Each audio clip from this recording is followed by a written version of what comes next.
अस्सलाम वालेकुम वरहमतुल्लाहि वबरकातुहू। आप देख रहे हैं टॉप 10 विद GNM और मैं हूं गुलाम नबी मदनी। दुनिया भर से आज की 10 इंतहाई अहम और बड़ी खबरें जिन पर आज हम बात कर रहे हैं। नाज़रीन किराम, आज 27 फरवरी 2020 है। सबसे पहली खबर पाकिस्तान से है। पाकिस्तान के अंदर आज सरप्राइज डे मनाया गया है, यौम तशक्कुर मनाया गया है। एक साल पहले पाकिस्तान की फौज ने भारत की जारियत को नाकाम बनाया था। एक साल गुजरने के बाद पाकिस्तान ने आज दुनिया भर के सामने भारत ने जो नाकाम जारियत की थी उसका दोबारा से दुनिया के सामने ये दिखाया है कि भारत ही दुनिया के अंदर खित्ते के अंदर बदअमनी फैलाता है। पाकिस्तान फौज के तर्जुमान मेजर जनरल बाबर इफ्तिखार की जानिब से दुनिया के सामने आज एक मर्तबा फिर इस बात का ऐलान किया गया है कि पाकिस्तान खित्ते के अंदर अमन चाहता है, लेकिन भारत खतरनाक जंगी तैयारियां कर रहा है। भारत के अंदर जंगी तैयारियों के लिए जो कुछ किया जा रहा है, जो कुछ हथियार लाइन ऑफ कंट्रोल पर पहुंचाए जा रहे हैं, और इसी तरह से भारत के जो आला फौजी ओहदेदार हैं वो पाकिस्तान के खिलाफ जो बयानात दे रहे हैं, इन सारी चीज़ों पर पाकिस्तान की फौज की और पाकिस्तान की हुकूमत की नज़र है।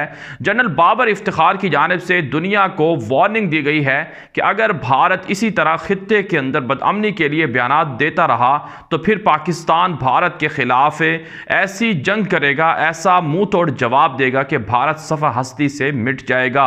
नाज़रीन किराम, जनरल बाबर इफ्तिखार की जानिब से जो DG ISPR हैं उनकी जानिब से इस बात का ऐलान इस बात की निशानदही करता है कि पाकिस्तान के खिलाफ भारत जो है वो ख़तरनाक जंग की तैयारी कर रहा है।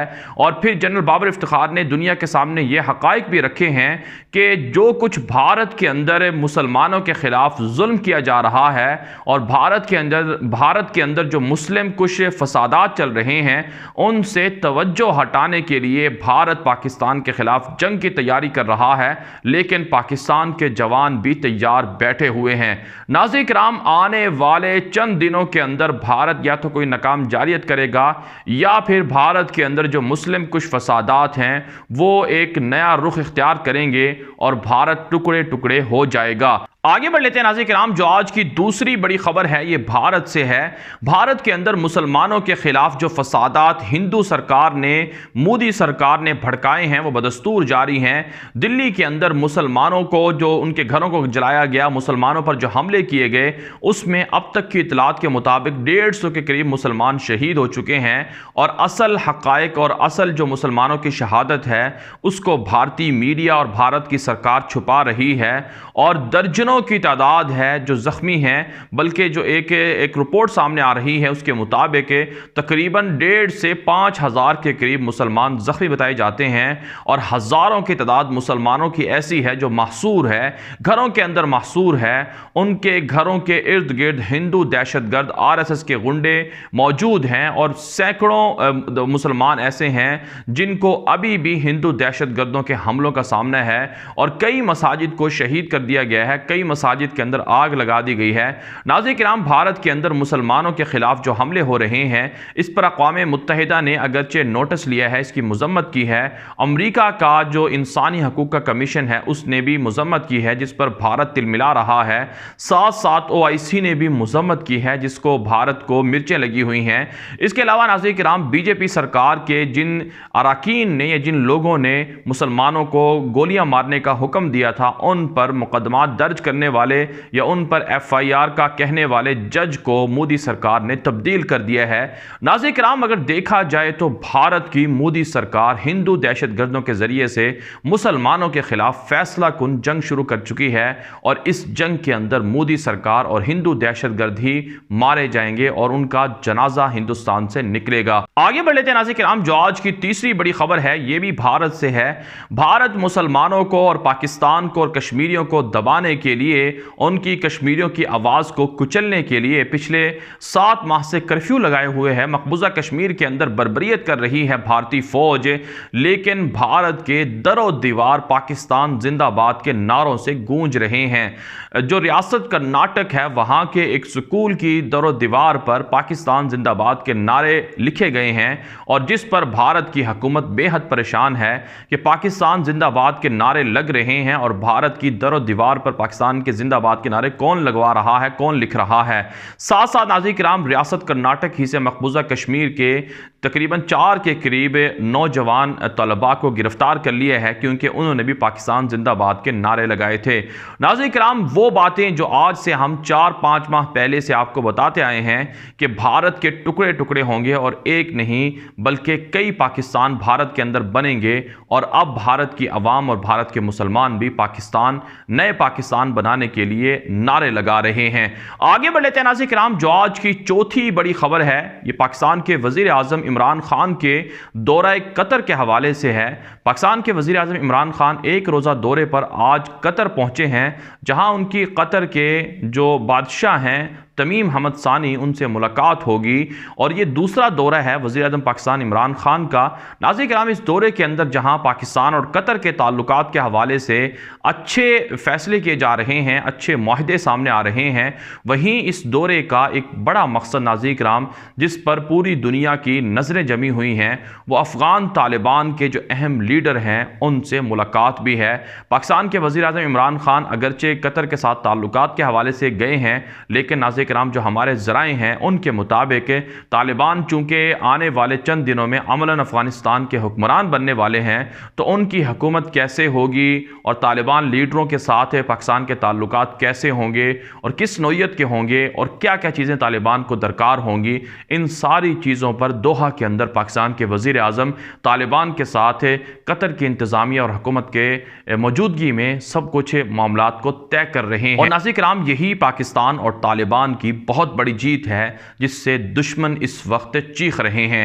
आगे बढ़े थे नाज़रीन किराम, जो आज की 5वीं बड़ी खबर है ये अफगानिस्तान से है। अफगानिस्तान के तालिबान अमन मुआहदे पर दस्तखत करने के इंतजार में है। सिर्फ 48 घंटे बाकी रह गए हैं। 48 घंटे के बाद अमेरिका या तो अमन मुआहदे पर दस्तखत करेगा या फिर आखिरी और फैसला कुन जंग के लिए तैयार होगा। नाज़रीन किराम, तालिबान ज़राए की जानिब से कहा जा रहा है कि तालिबान की जानिब से अमन मुआहदे पर दस्तखत की तकरीब के हवाले से भरपूर तैयारियां कर ली गई हैं।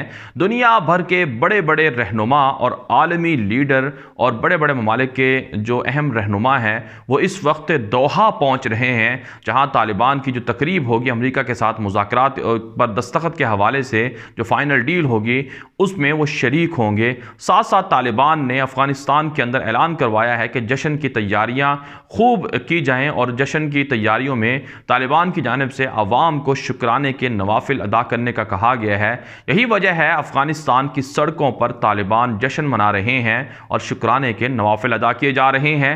नाज़रीन किराम, आने वाले 72 घंटे दुनिया की सियासत की तब्दीली के लिए इंतहाई अहम हैं और इन 72 घंटों के बाद न सिर्फ अफगानिस्तान से अमेरिका की रुसवाई और ज़िल्लत अमेश शिकस्त को एक तारीख में लिखा जाएगा, वहीं जो अमरीकी हैं वो भी अफगानिस्तान से निकल जाएंगे और अफगान अवाम को 18-19 साल जंग के अंदर जो सुकून उनका गारत किया गया उसमें उससे उनको निजात मिलेगी और वापस वो दोबारा पुरअमन जिंदगी इमारात इस्लामिया के तहत गुजार सकेंगे। आगे बढ़ लेते हैं नाज़रीन किराम, जो आज की छठी बड़ी खबर है ये सऊदी अरब से है। दुनिया भर के अंदर कोरोना वायरस की वजह से अलर्ट जारी कर दिया गया है। सऊदी अरब के अंदर भी सऊदी इंतज़ामिया की जानिब से, हुकूमत की जानिब से बाकायदा उम्रा ज़ायरीन मस्जिद नबवी और बैतुल्ला शरीफ की ज़ियारत के लिए आने वाले उम्रा ज़ायरीन को आने से रोक दिया गया है और उम्रा जो सीज़न है या उम्रे की जो सर्विसेज हैं वो बंद कर दी गई हैं। पाकिस्तान के अंदर भी कहा जाता है कि 2 केस रिपोर्ट हुए हैं। उसके बाद पाकिस्तान के हुज्जाज जहाज़ों में बैठे थे, उनको भी जहाज़ों से उतार कर वापस कर दिया गया है और उम्रे के जो वीज़े लगे हुए थे उनको भी मनसूख कर दिया गया है। सऊदी इंतज़ामिया का यह कहना है कि कोरोना वायरस के खदशात की वजह से उम्रा की जो सर्विसेज हैं वो फ़िलहाल आर्जी तौर पर बंद की गई हैं और बहुत जल्द इन्हें खोल दिया जाएगा। नाज़रीन किराम, पाकिस्तान के अंदर एक तो मीडिया सनसनी फैला रहा है कि पाकिस्तान के अंदर इतने कोरोना वायरस के केसेस आ गए हैं, हालांकि बिल्कुल मन घड़त झूठी बातें हैं। पाकिस्तान के अंदर अल्हम्दुलिल्लाह अभी तक के कोरोना वायरस की जो एक मर्ज़ या वबा है उसके फैलने की इतनी इतलात नहीं है। 1 या 2 जुज़वी तौर पर केसेस रिपोर्ट हुए हैं और पाकिस्तान इंतहाई एहतियाती तदाबीर इख्तियार कर रहा है और पाकिस्तान ने ईरान के लिए जाने वाली जो फ़िज़ाई सर्विस है उसको भी बंद कर दिया है, चीन के लिए पहले ही बंद की हुई हैं। बहरहाल पाकिस्तान को मज़ीद अच्छे इंतज़ाम करने की ज़रूरत है इस वबा से बचने के लिए। साथ साथ नाज़रीन किराम, मुसलमानों को, पाकिस्तान की आवाम को अल्लाह ताला से आफ़ियत और पनाह मांगने की और मुसलसल जो अल्लाह के रसूल सल्लल्लाहु अलैहि वसल्लम की दुआएं हैं उनको पढ़ने की ज़रूरत है। आगे बढ़ लेते हैं नाज़रीन किराम, जो आज की 7वीं बड़ी खबर है ये ईरान से है। नाज़रीन किराम, चीन के बाद ईरान के अंदर सबसे ज़्यादा कोरोना वायरस के मरीज़ों की तशख़ीस सामने आ रही है। कहा जाता है हज़ारों की तादाद है ईरान के अंदर जिनके अंदर कोरोना मर्ज़ की तशख़ीस हुई है और ईरानी पार्लियामेंट के कई अरकान और बल्कि ईरानी इंतज़ामिया के बहुत सारे लोग ऐसे हैं जो ये कह रहे हैं कि ईरानी हुकूमत असल आदाद शुमार छुपा रही है। हज़ारों की तादाद में लोगों के अंदर ये मर्ज़ मौजूद है और सैकड़ों की तादाद में लोग इस मर्ज से मारे जा चुके हैं। ईरान की हुकूमत की जानिब से जो मजहबी मकामात हैं, मुक़द्दस मकामात हैं, जहाँ की ज़ियारत के लिए दुनिया भर से ज़ायरीन आते थे, उनको बंद कर दिया गया है। जुमे के इज्तिमात मनसूख कर दिए गए हैं। नाज़रीन किराम, ईरान की इकॉनमी को भी अरबों डॉलर का कोरोना वायरस से नुकसान हो चुका है क्योंकि ईरान के साथ दुनिया भर के तमाम ममालिक ने फ़िज़ाई सर्विस बंद कर दी है और आने जाने और बाहमी ताल्लुकात को भी मुनक़ते कर लिया है। आगे बढ़ लेते हैं नाज़रीन किराम, जो आज की 8वीं बड़ी खबर है ये शाम से है। शाम के अंदर बशार अल असद की दरिंदा फौज और उनके इत्तेहादी रूस और ईरान वहां आम निहत्ते अवाम पर बमबारी कर रहे हैं। ताज़ा तरीन खबर के मुताबिक वहां एक स्कूल पर बमबारी की गई है जिसमें 25 से 50 के करीब असातिज़ा और तलबा शहीद कर दिए गए हैं।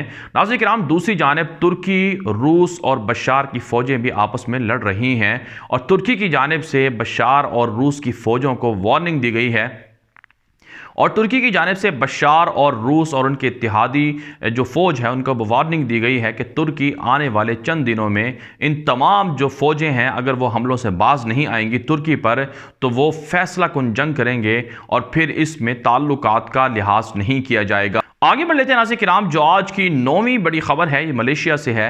मलेशिया के अंदर सियासी बहरान जारी है। डॉक्टर महातीर मोहम्मद अबूरी वज़ीर आज़म मुकर्रर हैं। डॉक्टर महातीर मोहम्मद की जानिब से आज ऐलान किया गया है कि मलेशिया के अंदर सियासी बहरान को ख़त्म करने के लिए पार्लियामेंट को अपना नया वज़ीर आज़म मुंतखब करना होगा और ऐसी हुकूमत बनानी होगी जिसके अंदर तमाम जमातों की नुमाइंदगी हो। इसके लिए डॉक्टर महातीर मोहम्मद ने कहा है कि वो ख़ुद इसके लिए तैयार हैं और तमाम जमातों पर मुश्तमिल एक मुश्तरका और मुत्तहिदा हुकूमत बनाने के लिए वो तैयार हैं। नाज़रीन किराम, डॉक्टर महातीर मोहम्मद को हटाकर आलमी कुव्वतों की साजिश ये थी कि मलेशिया को तोड़ दिया जाए, तकसीम कर दिया जाए, लेकिन डॉक्टर महातीर मोहम्मद जैसे ज़ीरक सियासतदान के सामने दुश्मनों के तमाम अज़ाइम खाक में मिल गए हैं और डॉक्टर महातीर मोहम्मद ही मलेशिया के वज़ीर आज़म रहेंगे ताहयात। आगे बढ़ लेते हैं नाज़रीन किराम, जो आज की 10वीं बड़ी खबर है ये पाकिस्तान से है। पाकिस्तान ने जोहरी तवानाई के मज़ीद हुसूल के लिए आलमी एजेंसी से रब्ता कर लिया है और पाकिस्तान दीगर जो जोहरी तवानाई के प्लांट हैं उनको बनाने जा रहा है, उनको लगाने जा रहा है और जदीद तरीन जोहरी टेक्नोलॉजी हासिल करके दुनिया पर बिलखुसूस भारत पर पाकिस्तान सबकत लेने जा रहा है। नाज़रीन किराम, पाकिस्तान की दिफाई और जोहरी तवानाई पुरअमन है और पाकिस्तान इस हवाले से दुनिया को एतमाद में ले चुका है, लेकिन इसके मुकाबले में भारत के पास जो जोहरी तवानाई है वो दहशतगर्दों के हाथ में है, उससे दुनिया के अमन को खतरा लाहिक है। दुनिया भर से ये थी आज की 10 बड़ी खबर। इन खबरों के हवाले से अपनी राय हमें कमेंट के जरिए से जरूर बताएं। इजाजत दीजिए, अल्लाह हाफिज।